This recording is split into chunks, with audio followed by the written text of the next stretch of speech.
Hello, this is Jessie Lunabai of the Fresh Bread Bible Ministries. Welcome to my channel. I'll start by apologizing that I've been away for such a long time. I wasn't able to produce any more teachings or preachings, but by the grace of God, I am back and I'm going to continue for as long as the Lord God will give me the grace to do so. Now, I think in the previous video, we saw the compassion of Jesus, and we're going to continue today on the compassion of Jesus. We're going to read from two passages, Matthew 12, verse 20 to 21, a passage quoted from Isaiah 42, verse 1 to 4. So we're going to read both passages. I begin by reading Matthew 12, 20 to 21. A bruised reed he will not break, and a smoldering wick he will not snuff out, till he leads justice to victory. In his name the nations will put their hope. Now let's read Isaiah 42, verse 1 to 4. Here is my servant whom I uphold, my chosen one in whom I delight. I will put my spirit on him, and he will bring justice to the nations. He will not shout or cry out, or raise his voice in the streets. A bruised reed he will not break, and a smoldering wick he will not snuff out. In faithfulness he will bring forth justice. He will not falter or be discouraged till he establishes justice on earth. In his law the islands will put their hope. Okay. Now, Jesus is the fulfillment of Isaiah 42, verse 1 to 4, as we have read.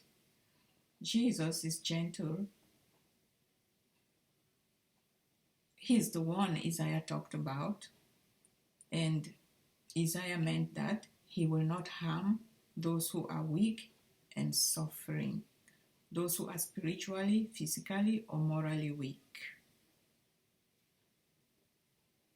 This is explained with the use of two examples, a bruised or bending reed and a splint that is glowing. Now, a bruised or bending reed may be damaged, but it is not in a state that it cannot be repaired. Now, what is a reed? A reed is a tall grass, that produces grain. And when it is bruised, it bends over and it cannot produce any grains. But Isaiah was saying that there was going to come a man named Jesus who could repair such a reed such that it can produce grain again. Though it is bruised, though it is bending, but Jesus is able to repair it such that it can produce grain again. And the same applies for a glowing splint. You may want to consider a piece of coal, a burning coal that has a little light on it, and the light is about to go out. But Jesus is not the man who will come and, blow out the light. He is going to fan the little light into flames. So that is the nature of Jesus. Now, in the eyes of the world, a bending or a bruised reed may be useless and is of little or no value at all. It is good for nothing but to be cut down and thrown away.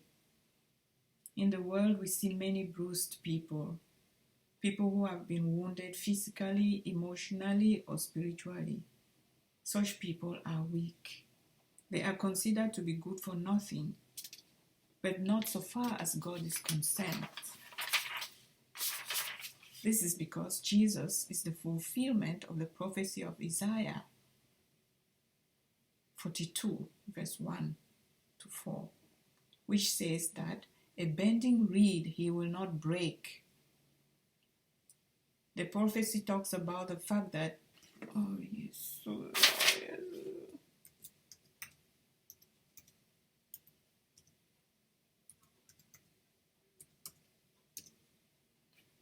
The prophecy talks about the fact that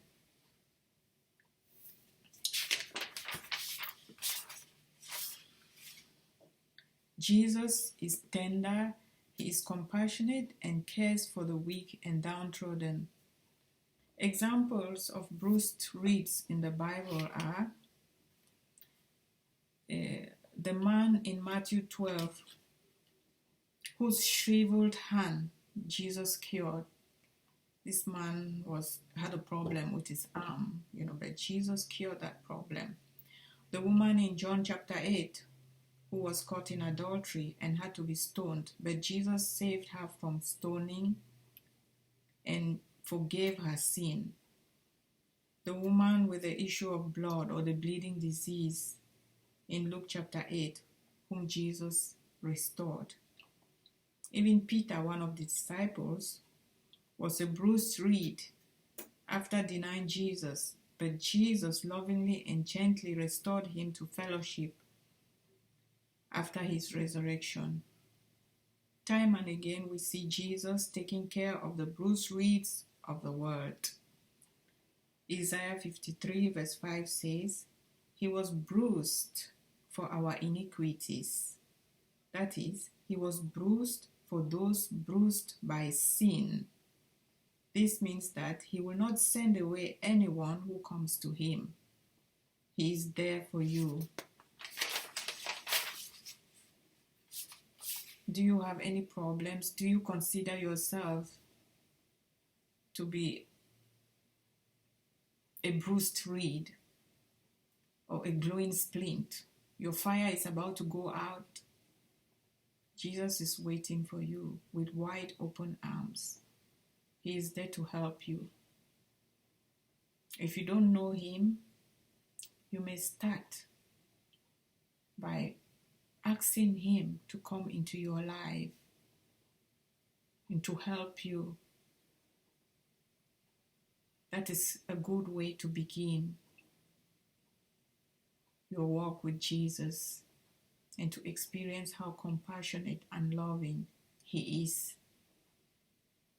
He's going to do the repairs of your life such that you can bear fruit, such that you can live and fulfill your God-given purpose. Thank you, and we meet again in the next video.